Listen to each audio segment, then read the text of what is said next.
but it's worth noting that the sub fixed a drafting error that inadvertently affected the hiring and firing of a superintendent. Let me be clear, this bill does not change that. The bill before us does three things. First, it fixes a growing problem where candidates who want to run for school board must produce a copy of their high school transcript to be eligible. There are many instances where a physical copy of the transcript no longer exists.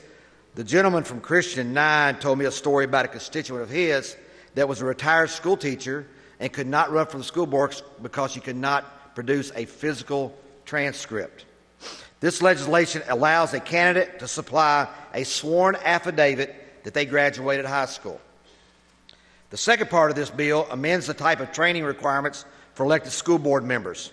Current law requires training every year on how to conduct superintendent evaluations and how to manage school finances. This can become repetitive for a member who has been on the board for 4, 8, or 12 years to take the same training over and over every year. The bill changes the requirement to require training on those two specific topics once within the first 2 years in office. It does not change the minimum training hours. It only allows school board members to take continuing training on multiple topics offered through curriculum developed by the Kentucky School Board Association. Finally, the bill addresses the code of ethics. The bill requires every school board member to adopt a minimum code of ethics developed by the Kentucky School Boards Association, which nearly all districts already do.